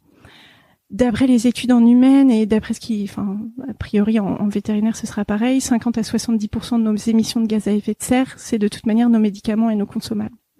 Donc, en fait, si on n'a pas des données des labos, si on n'a pas des données des centrales, et si on n'essaye pas tous ensemble de changer, on n'arrivera pas à améliorer grand-chose. On a vraiment besoin que eux aussi ils bossent et qu'ils soient transparents sur ce qu'ils font, pour qu'entre guillemets on puisse choisir ce qu'on veut consommer, pour permettre à la pratique vétérinaire finalement de s'améliorer. Et on a besoin aussi que la VAC, que l'AVF, que nos écoles vétérinaires prennent en charge aussi tout ça, parce que pareil, moi Floriane Lénor, enfin n'importe qui, je peux pas décréter demain on va arrêter d'utiliser les antiparasitaires internes parce que ça pollue l'environnement. Enfin, je peux pas moi dire ce genre de choses. J'ai besoin qu'il y ait aussi des spécialistes qui s'emparent de ces problématiques, et pour l'instant on n'a pas du tout ça en France. Donc Ecoveto est aussi là pour essayer d'impulser ces démarches-là avec les parties prenantes du métier de vétérinaire. Et donc c'est cool parce que là on est avec on a pas mal de partenariats, pas mal de discussions qui sont engagées avec la médecine humaine aussi, parce qu'on n'évoluera pas sans eux, et ils vont plus vite que nous, clairement. Ils se posent beaucoup plus de questions que nous. Eux, leur C2S, donc c'est le Comité en développement durable en santé. Je sais pas depuis quand il existe, mais ça doit être peut-être 2011, 2012, un truc comme ça. Ils ont 10 ans d'avance sur nous. Hein. La SFAR, la Société française d'anesthésie et de réanimation, leur comité en développement durable, c'est 2016. Leur premier rapport sur l'éco-responsabilité dans les blocs opératoires, c'est 2016. Donc on est très souvent en train de pointer du doigt la médecine humaine en disant ils font plein de déchets. Oui, c'est vrai, ils font beaucoup de déchets. Mais ils s'en préoccupent peut-être un petit peu plus avant que nous, quoi. Il y a pas mal de réflexions. Après, je sais pas si c'est parce que comme ils sont plus nombreux, il y a plus de choses qui sortent, parce que s'il y a que 2% d'engagés, finalement, il y a une question financière aussi qui est pas la même, je pense, derrière. Non, et puis clairement, là, ce qu'ils sont en train de se rendre compte en santé humaine, c'est que parce que le dérèglement climatique, ça a des impacts sur la santé. Nous, on s'en préoccupe pas trop en santé vétérinaire, mais c'est démontré qu'il y a plus de morts, qu'il y a plus, par exemple, il y a des pics d'asthme quand il y a des périodes avec des grandes sécheresses. Enfin, en fait, ils se rendent compte qu'il va y avoir beaucoup d'impact sur la santé en humaine. Donc eux, déjà, ils sont dans une crise du soin, donc ils ont de moins en moins de personnes qui s'engagent, ils sont à la limite du burn-out, enfin c'est comme nous quoi, ils sont vraiment sous-effectifs. Et en plus, ils vont avoir une recrudescence, des pathologies qui vont être plus présentes du fait du dérèglement climatique et de ce qui va arriver dans les années futures. Et que la caisse primaire d'assurance maladie, elle va pas, elle est déjà pas en énorme excès. Donc, ils se rendent bien compte qu'il y a une vraie problématique parce que eux, c'est pas comme nous. Nous, si demain, tous nos bulldogs, ils crèvent parce que, entre guillemets, il fait trop chaud dehors et qu'ils sont pas du tout adaptés, en tant que vétérinaire, quelque part, ça va nous faire des clients en plus. Donc on est à la fois, je veux dire, on n'est pas dans le bon rôle en fait quand on se positionne comme ça. Eux, ils sont payés par l'assurance maladie et ils savent que l'assurance maladie, elle va pas pouvoir les payer. C'est une question économique. Ouais. Et ce qui fait que nous, en tant que vétérinaires, je trouve qu'on se pose pas ces questions sur la santé animale, sur pareil quand on réfléchit santé environnementale, santé planétaire et l'impact des polluants sur la santé humaine, on n'a pas du tout ce genre de réflexion aussi sur la santé vétérinaire. Si je te dis que les hommes en 30 ans, alors les hommes de 30 ans en 30 ans ont perdu 50% de leurs spermatozoïdes, c'est énorme. Ça, c'est ce qui arrive en France à l'heure actuelle. Par contre, moi, chez le chien, j'ai aucune idée. Enfin, ils en sont où eux. Nous, on a des gros problèmes d'infertilité. Enfin, on le voit autour de nous en tant qu'humains. Chez les chiens, il y en a plein là, qui viennent pour faire des inséminations artificielles et tout ça. Est-ce qu'on se préoccupe de savoir quelle est leur perte de fertilité? D'où est-ce que ça vient? Donc il y a eux aussi, ils sont exposés à des polluants environnementaux, à des perturbateurs endocriniens. Et moi, j'aimerais beaucoup que la santé vétérinaire, finalement, se préoccupe aussi de tous ces polluants environnementaux. Mais les cancers pédiatriques, ils sont en augmentation en 20 ans de 13%. Les allergies en France chez les enfants, c'est x2. Enfin, moi, je pense aussi que mon engagement, en particulier sur la santé environnementale, est lié au fait que mon premier est asthmatique, ma deuxième est allergique aux protéines de lait de vache. Les allergies aux protéines de lait de vache, quand on s'amuse à regarder un peu sur les mamans vétos, là, en fait, on est plein à être dans ce cas-là. Et je pense pas qu'on en parlait. Enfin, moi, quand on était petit, on n'en parlait pas. Alors, il y en a qui disent sans doute peut-être que oui, c'est un enfant qui pleure. C'est juste qu'il y en avait peut-être, mais ils étaient pas dépistés. Moi, je vous dis, c'est impossible de pas dépister une allergie aux protéines de lait de vache. C'est tellement un enfer à vivre qu'on est obligé de trouver une solution. Sinon, c'est juste invivable. Et ceux qui sont passés par là, je pense, savent de quoi je parle. C'est invivable. Donc pour moi, c'était pas sous-diagnostiqué et c'est pas diagnostiqué maintenant. Je pense que ça, c'est des maladies chroniques émergentes qu'on voit arriver dans notre société. Et il y a un moment où il faut juste qu'on s'en préoccupe. Là, c'est Harvard qui parle d'épidémie mondiale émergente de cancer chez les moins de 50 ans. Parce qu'il trouve qu'il y a une augmentation, en fait, constante depuis les années, je crois que c'est une étude depuis 2012, enfin, c'est pas, tu vois, c'est assez récent.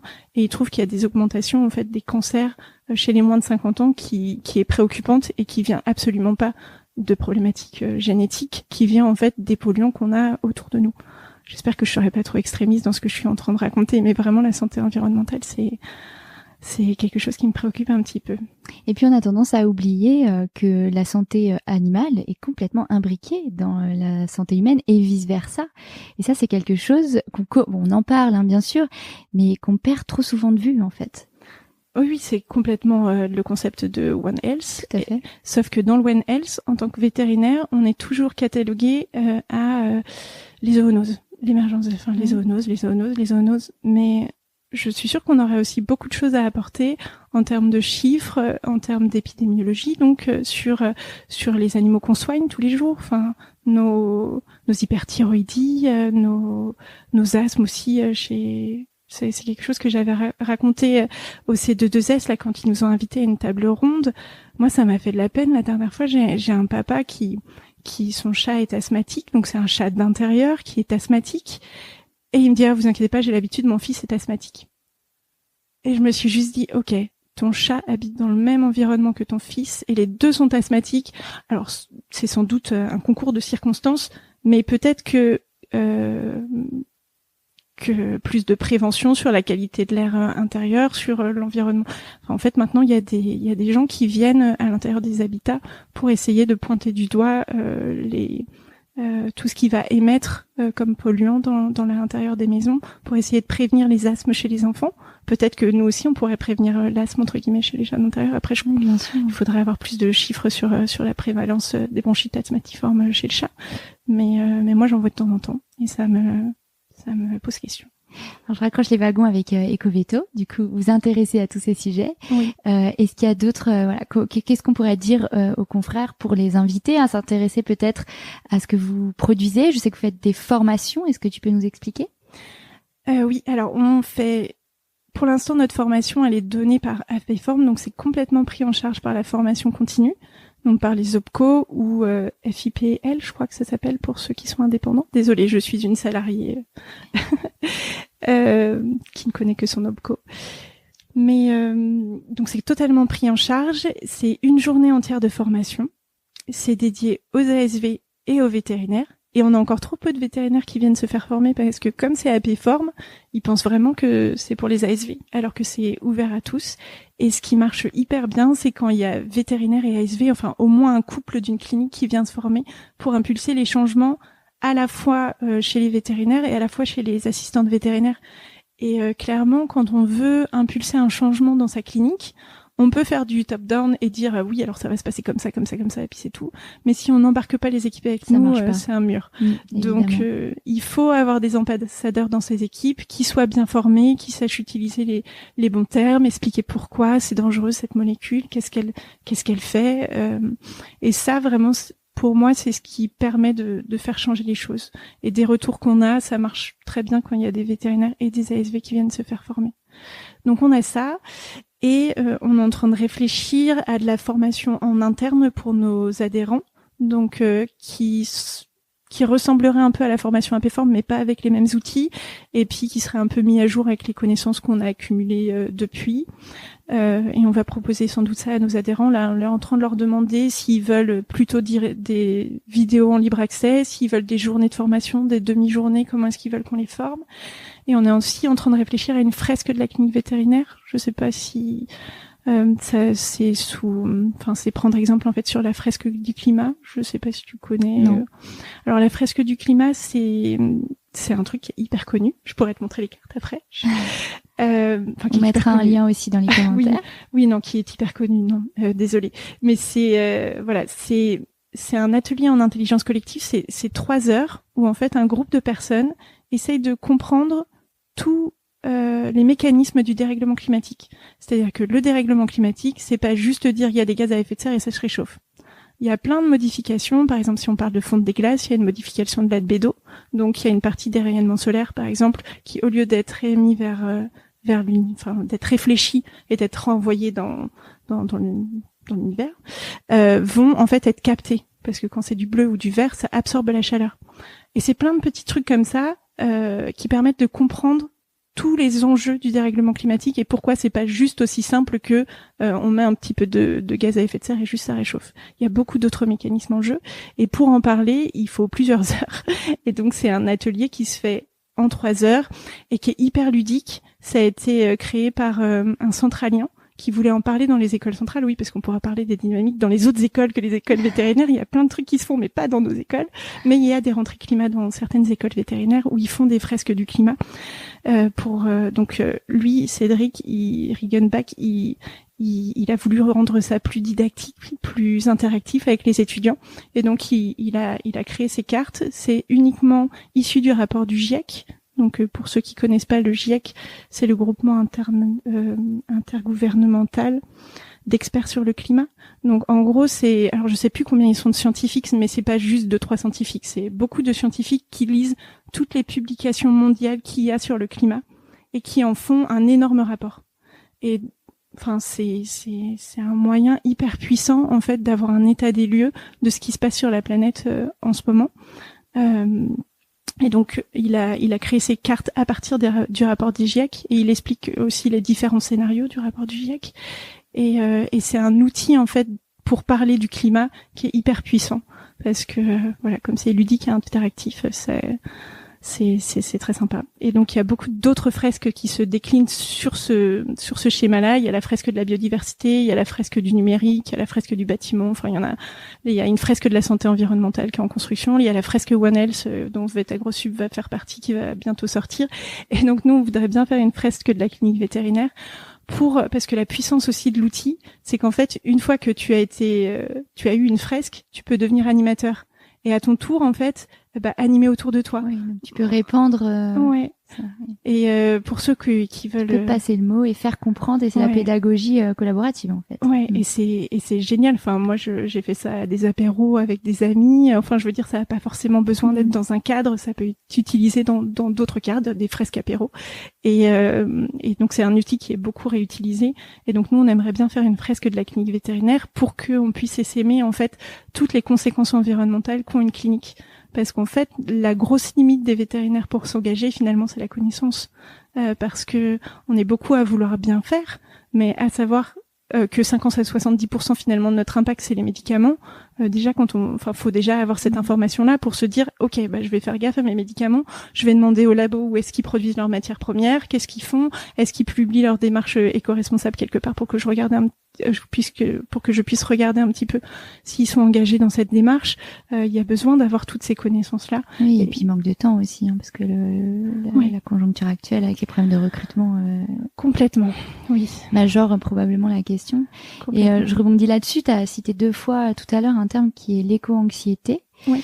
Est-ce que tu peux expliquer ce que ça veut dire, et est-ce que quelque part il n'y a pas aussi des vétérinaires qui se disent que c'est tellement une montagne et que ça génère chez eux tellement d'anxiété qu'ils préfèrent peut-être mettre un mouchoir dessus parce que c'est trop dur à gérer émotionnellement? Oui, sans doute qu'il y en a. Explique peut-être ce terme à nos auditeurs qui seraient pas familiers. Oui, alors l'éco-anxiété, j'ai pas la définition exacte, mais je vais te dire un peu comment moi je le perçois. En tout cas, c'est une prise de conscience de l'état en gros de la planète qui conduit à une anxiété pour le futur en quelque sorte. C'est pas forcément hyper bien expliqué, mais c'est cette sensation que le monde entre guillemets ne tourne pas rond, qu'on en fait tous partie et que qu'on n'arrive pas à avoir une action dessus, ce qui est hyper encore plus anxiogène. On n'arrive pas à avoir d'impact. Oui. Que ça nous échappe. Complètement. Mais je pense qu'on est beaucoup à être éco-anxieux dans la société en règle générale. Enfin, en tout cas, on est de plus en plus parce que c'est une problématique qui est mise de plus en plus sur le devant de la scène. Et quand on a une prise de conscience, c'est difficile de se dire ça va aller nickel. Pas de problème, de toute manière, l'humain s'en sort toujours, il va super bien s'en sortir. Donc en fait, c'est juste que quand il y a la prise de conscience environnementale, il y a plusieurs manières d'y réagir. Il y a celle que je viens de te décrire. Il y a donc dedans aussi il y a les technosolutionnistes qui pensent qu'il y aura pas de souci.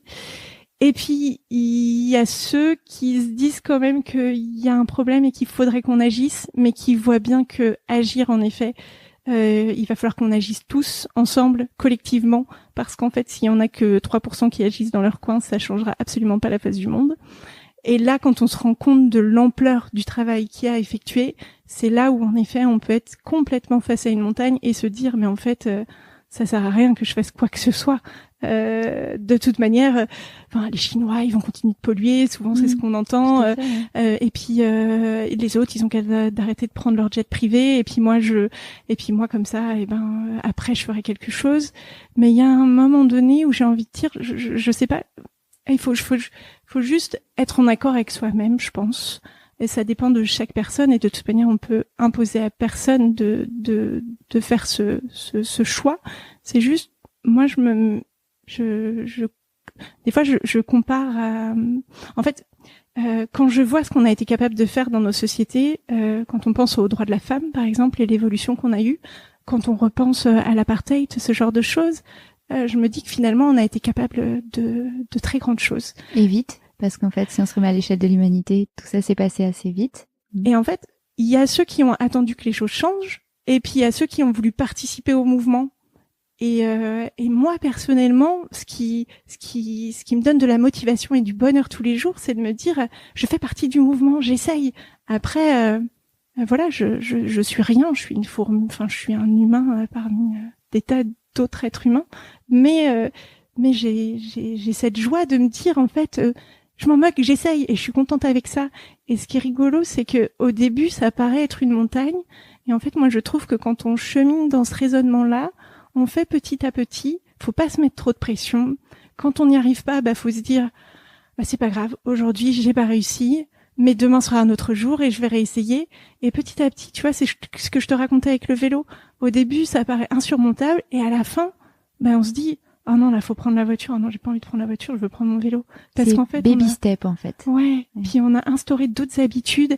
Et ce qui est dur, c'est de changer les habitudes. Une fois qu'elles sont ancrées et bien présentes, et c'est exactement ce qui se passe dans une équipe aussi, quand on a changé ses habitudes et que ça devient pas un effort tous les jours de bien faire, de bien faire, c'est mon point de vue, de bien faire, mais ça parlera peut-être pas forcément à tout le monde, mais après ça devient facile, et je sais, et après on est content de ce qu'on fait. Enfin, en tout cas, moi je suis hyper contente de ce que je fais, même si c'est pas parfait, je suis pas parfaite, et j'essaye pas d'être parfaite. Enfin, si tu regardes autour de toi, il y a quand même des jouets en plastique, j'en voulais pas, il y en a quand même. Il Il y a beaucoup de bois, mais Non, il y a forcément un peu de plastique. Il y a un peu de plastique, forcément. J'en voulais pas, mais on peut pas être parfait. Bien sûr. Enfin, il faut accepter d'être imparfait. Il faut pas s'auto-flageller. Et au contraire, il faut s'encourager et moi, la première fois qu'on m'a dit, qu'il fallait accepter, en fait, cette éco-anxiété, l'accepter, se dire qu'elle fait partie de soi et la transformer en quelque chose de positif, je me suis dit, mais c'est quoi ça? C'est encore... C'est pas possible. c'est encore un coaching truc à la noix. Ouais, je me suis dit, c'est impossible. Et en fait, maintenant que, je sais pas, ça s'est fait au fur et à mesure, ça a demandé des efforts, bien sûr, mais maintenant, je comprends cette phrase. Et ça a fait résonance. Et j'invite tous ceux qui sont en dissonance quelque part à se dire, en fait, ça va pas la manière dont je vis, il y a un truc qui colle pas, il y a des choses que je voudrais changer. Bah, surtout, essayez de les changer et remerciez-vous tous les jours de faire des efforts comme au yoga. Je remercie d'être présent, d'avoir consacré ce temps à moi-même. Et je remercie ce temps consacré à la planète et ça me fait du bien au moral. Aujourd'hui, alors on se parle, tu es encore la présidente d'Ecoveto pour très peu de temps. Une semaine. Je crois que vous allez partir sur un système qui est plus proche de la gouvernance plus collaborative. Est-ce que tu peux nous expliquer? Oui. Alors, ce que j'ai expliqué, c'est que finalement, moi j'ai des solutions, j'ai une vision pour l'association, mais c'est pas à moi en fait là en tant que présidente de décider ce que doit être ou pas l'association. Et ce qui passe, c'est que très souvent, quand on a un président d'association, forcément, ça influe sur les prises de décision très très fortement. Et là, on est dans une problématique. Enfin, je veux dire, c'est pas ma société. Là, c'est le bien commun, finalement, l'environnement. Donc, c'est une réflexion collective qu'on veut avoir. C'est pas à la présidente ou au président suivant ou au vice-président, enfin, n'importe qui, d'y mettre son grain de sel et sa vision. Donc, parce que moi, dans l'association, au début, j'étais pas forcément d'accord avec la manière dont elle était conduite. Je voulais quelque chose avec beaucoup plus de moyens pour qu'on ait, beaucoup plus de moyens pour faire des choses. Et quand j'ai proposé ça l'année dernière, les gens adhéraient pas, c'était pas leur vision. Et je me suis rendu compte, en fait, j'avais deux solutions encore une fois. Soit je partais sur ma vision et j'inventais autre chose, et quelque part je séparais les forces. Soit, j'essayais de comprendre ce que voulait le groupe. Et j'essayais de comprendre vers où finalement cette intelligence collective voulait nous mener, parce que j'ai pas forcément raison. Donc l'exercice, pour moi en tout cas, parce que là je parle beaucoup de jeu et puis après j'essaierai de te parler un peu plus du collectif, mais pour moi ça a vraiment été de me dire, au final je vais me mettre au service du collectif pour réussir à faire quelque chose de beaucoup plus collégial. Et donc grâce à le travail d'un groupe qui a réfléchi là pendant 1 an, qui a été facilité par William Hadday, que je remercie. Là. On a essayé de réfléchir ensemble à quelle mission vraiment on voulait donner à l'association et comment est-ce qu'on voulait le mettre en place. Et donc, il en est ressorti qu'en effet, on ne veut pas que ce soit quelque chose de top-down encore, une vision pyramidale de l'associatif, mais finalement des prises de décision collégiales qui sont ouvertes à tout le monde. C'est-à-dire que quand on va faire des réunions du conseil exécutif, du cercle exécutif, qui va prendre les décisions, en fait, ce sera ouvert à tout le monde. Il y aura les membres du CA qui vont être élus. C'est une élection sans candidat. Pour que tout le monde, on puisse proposer des personnes qui ne se proposeraient pas forcément elles-mêmes, pour les inciter et leur dire, mais en fait, tu as peut-être les capacités, viens avec nous au CA, parce que des fois, il y a des gens qui veulent pas y aller, donc on va faire une élection sans candidat comme ça, et on va élire ce CA, mais ce sera pas fermé, on va pas prendre nos décisions tout seul, et ce sera ouvert à tous nos adhérents qui veulent venir voir ce qui se passe. Ça paraît très utopiste pour l'instant, mais vraiment, moi, j'y crois complètement, et je suis persuadée que c'est beaucoup mieux que ce soit pas moi qui prenne les décisions, mais que ça appartienne aux adhérents. Et vraiment, pour moi, c'est un enjeu qui est tellement important que il faut pas que ce soit sur une personne, je pense. Donc c'est ça qui passe en vote. Donc je sais pas quand sera mis le podcast, mais ce sera le 29 septembre. Et à partir de là, voilà, on va fonctionner comme ça et apprendre à fonctionner comme ça, parce que encore une fois, c'est pas du tout quelque chose qui est inné. Je te parlais de communication non violente. Pareil, ça c'est un apprentissage. Et la gouvernance partagée, ça aussi c'est un apprentissage de pas être là dans sa posture pour défendre ses intérêts et sa vision, mais vraiment d'essayer de de comprendre les autres.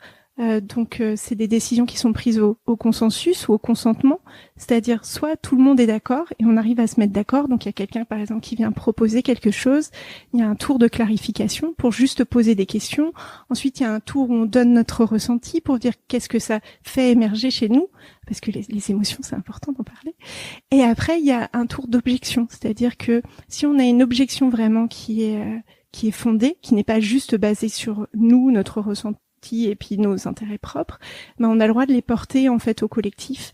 Et une fois qu'il y a une objection, on essaye de trouver une solution à cette objection-là. Et on avance petit à petit comme ça, soit pour arriver à un consensus à la fin, il n'y a plus d'objection, tout le monde est d'accord, soit pour arriver au consentement, c'est-à-dire que finalement il n'y a pas d'objection raisonnable. Enfin, il y a pas de vraie objection. Et dans ces cas-là, ça veut dire qu'on arrive quand même à la prise de décision parce que personne n'est contre. Mais on vote pas, on arrête de voter où tout le monde finalement, ça part un petit peu en guéguerre des fois. C'est une vision très progressiste des organisations. Ça me fait sourire parce que on a à peu près nous les mêmes réflexions sur Thémavet, sur la partie sur les articles, sur l'expérience au travail ou les parties plutôt socio-professionnelles, sur vers quoi doivent tendre les organisations. Nous c'est plutôt sur la société, la clinique vétérinaire, l'entreprise vétérinaire.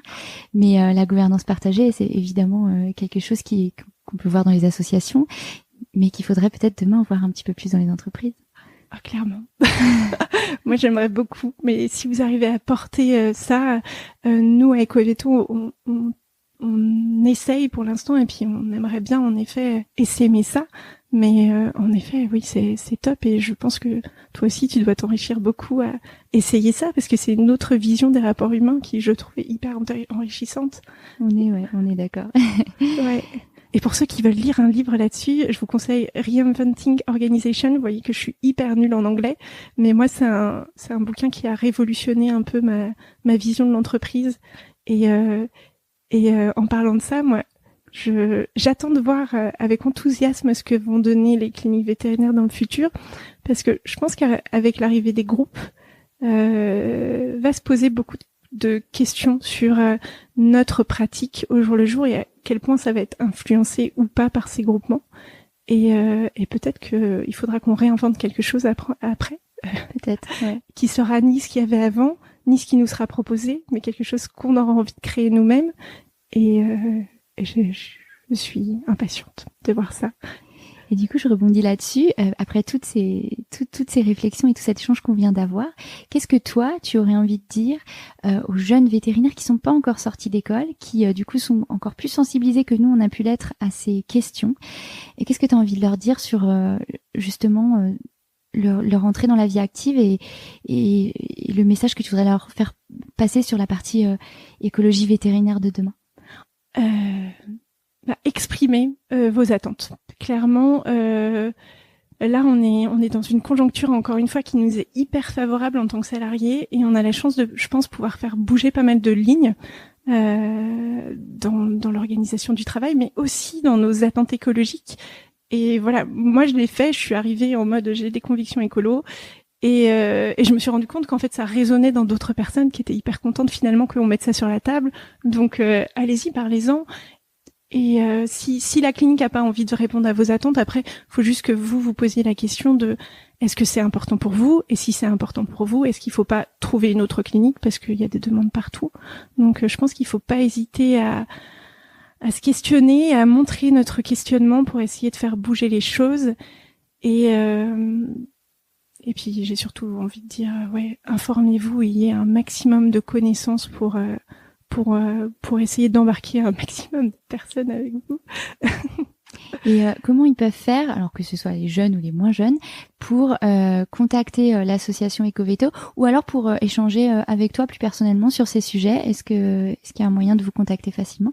Oui, alors clairement, moi je vous le dis, je suis pas la personne la plus intéressante ou la plus sympa de l'asso. On est tous super. Moi j'ai rencontré des personnalités hyper inspirantes qui m'ont beaucoup éclairé sur mon éco-anxiété, la manière de la gérer, la manière de m'engager. Et donc sincèrement, si vous pouvez parler avec tout le monde à l'asso, on est sympa et on est une petite famille. En quelque sorte, c'est quelqu'un qui nous a dit ça hier en participant et je me suis dit c'est vrai, on est une petite famille. Donc n'ayez pas forcément envie de prendre contact avec moi, mais avec n'importe qui dans l'asso. Pour nous contacter, vous avez contact@ecoveto.fr. Sinon, on a une page Facebook, on a une page LinkedIn où vous pouvez nous écrire. Et puis surtout, donc, si ce que j'ai raconté, entre guillemets, vous résonne en vous, venez adhérer à Ecoveto. Donc, on est sur Hello Asso. C'est un prix libre et conscient. Vous avez 3 prix, entre guillemets, en fonction de à quel point vous voulez aider ou pas l'asso. Et venez adhérer, venez échanger avec nous, venez regarder ce qu'on fait, venez voir s'il y a des cercles de réflexion qui vous intéressent. Et on va sans doute monter un cercle d'éco-anxiété pour ceux qui ont besoin d'en parler. Alors c'est rigolo parce que il y a pas très longtemps, donc j'ai participé à un premier cercle d'éco-anxiété parce que ça fait longtemps que je mets ce terme sur ce que je ressens, mais j'avais jamais fait l'effort finalement d'aller en parler avec les gens. Du fait du retrait de mon émotivité, j'avais un petit peu peur. Et je l'ai fait avec une véto qui maintenant est complètement là-dedans. Elle a complètement arrêté d'être véto. Et elle fait de l'accompagnement à l'anxiété écologique et ce genre de choses. Elle s'appelle Mélanie Rougier. Ah oui, Mélanie Rougier. Sophie l'a interviewée, ça doit être l'épisode 17. Et en fait, j'ai participé donc à un de ces cercles et ça fait du bien d'en parler, finalement. J'ai trouvé que libérer sa parole là-dessus, ça faisait du bien. Alors, c'était sur la thématique du travail qui relie de Johanna Messi. Pour ceux qui connaissent, là, c'est de l'écoféminisme. Et voilà. Et moi, ça m'a fait du bien, finalement, de mettre des mots sur ce que je ressentais et de me permettre d'exprimer cette vision apocalyptique que j'ai du futur, que là je vais pas te décrire parce que c'est pas du tout le bon endroit, mais juste pour dire que ouais, je vois pas le futur d'un très très bon œil. Et dans ce cercle, en fait, c'est bizarre parce on devait parler à la place d'un animal et dire ce que l'animal ressentait de ce qu'il était en train de se passer. Et je me suis dit, encore une fois, c'est complètement farfelu ce truc. Je vais pas me mettre dans la peau d'un animal. Et finalement, comme j'étais un animal, j'avais plein de choses à dire à l'humain. Et ça m'a un peu déliée et j'ai trouvé ça très intéressant. Bon, il y en a peut-être pour qui ça sera complètement perché ce que je raconte, je m'excuse. Mais voilà, ça peut faire un peu du bien d'en parler. On ne vous fera pas forcément aller dans la peau d'un animal dans nos cercles d'éco-anxiété, mais peut-être d'en parler entre nous. S'il y en a qui en ressentent le besoin, n'hésitez pas. Bon, je pense que ce sera le mot de la fin si ça te va, sauf si tu as quelque chose à ajouter. Non, je pense qu'on a fait pas mal le tour. Merci Marine, c'était très sympa. Merci à toi. Merci d'avoir mis la lumière sur un sujet qu'on sait proche de nous, mais dont on parle pas assez dans la profession. Alors nous, on va s'y employer un petit peu chez Thémavette. Donc j'espère qu'on pourra du coup rééchanger sur ces sujets. Et puis quelque part, t'es une authentique, grande sensible. On sent une très grande intelligence émotionnelle. Et je trouve ça admirable de vivre comme on pense. Et ce sera le mot de la fin parce que ça m'a laissée pensive. Et je pense que je rentre à la maison avec beaucoup de réflexion. Merci beaucoup, Floriane. Merci, Marine. Si vous avez aimé cet épisode, n'hésitez pas à le partager à vos amis, à vos collègues, à tous les vétérinaires que ça peut intéresser et ou à lui laisser 5 étoiles. Ça aide vraiment ce podcast à se faire connaître et à se développer. Il me reste à vous souhaiter une très belle journée et surtout prenez soin de vous, de votre famille, de vos collègues et de vos patients.